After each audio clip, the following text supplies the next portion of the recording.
In the frozen reaches of the North, survival was never guaranteed. Harsh winds, relentless snow, and months of damp cold tested every structure, every tool, and every piece of timber.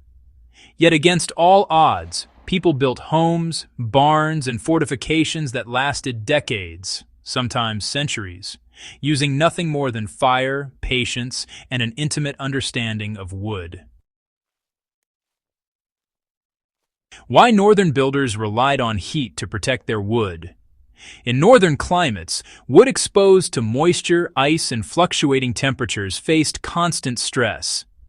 Untreated timber would warp, split, or rot within a few years, threatening everything from homes to tools. Builders quickly realized that the proximity to fire, controlled hearths, and enclosed drying sheds could transform timber into something resilient. Beams and planks placed near hearths absorbed slow heat, reducing internal moisture and hardening fibers, while smoke and ambient warmth provided a subtle protective layer against fungi and pests. This understanding was passed down through generations as practical wisdom.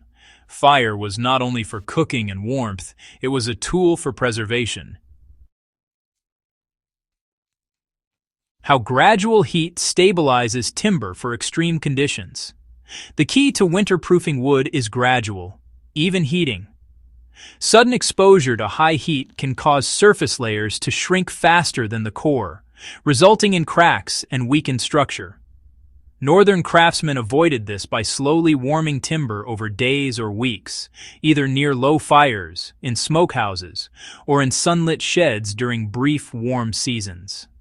This process allowed moisture trapped within the cellular structure to escape without generating tension, producing timber that could expand and contract naturally with changing temperatures.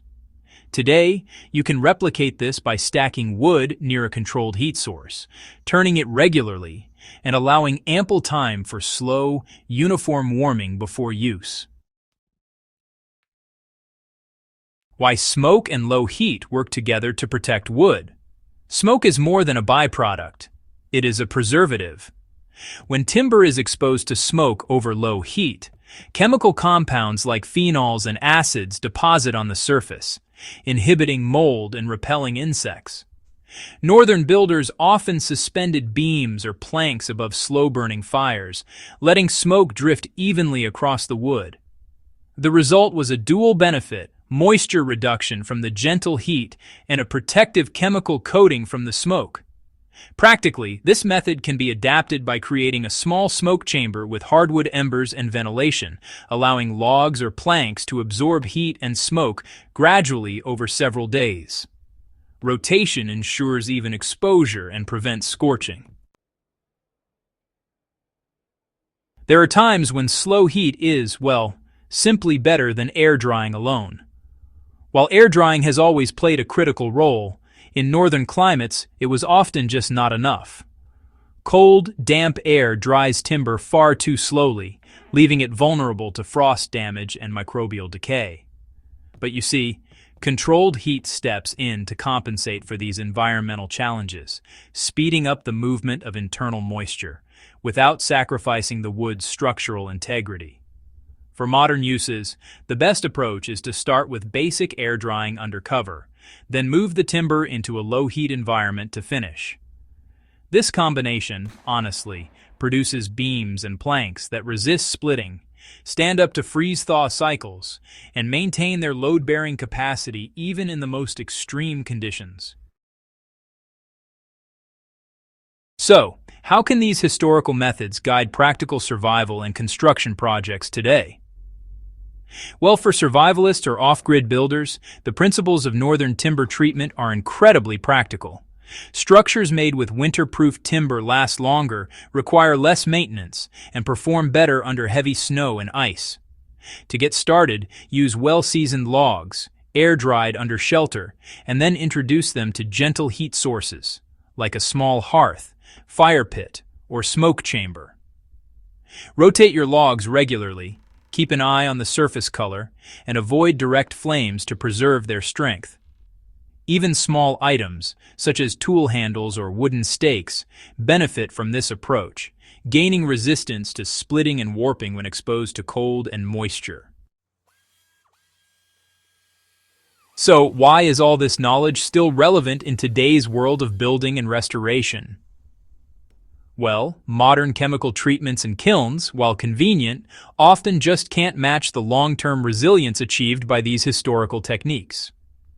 Northern builders, for example, understood that patience, controlled heat, and smoke produced timber that truly aged gracefully.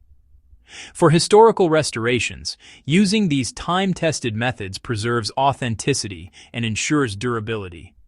And for contemporary survival or self-reliant projects, these same principles let you work with natural materials and achieve lasting results, without needing synthetic chemicals or industrial kilns. The final lesson from Northern Heat wisdom is this: winterproofing timber isn't about speed. It's really about understanding how wood reacts to moisture, cold, and heat. By combining air drying with gentle, consistent heat and smoke exposure, you can create timber that survives harsh conditions while maintaining its structural integrity. Northern builders mastered this balance through observation, experience, and patience, principles that, honestly, remain invaluable today. If you're serious about historical knowledge, practical survival skills, and building techniques that stand the test of time, make sure to subscribe to Thermal Vault. And hey, share this with fellow enthusiasts and keep these ancient, time-tested methods alive in your own projects and constructions.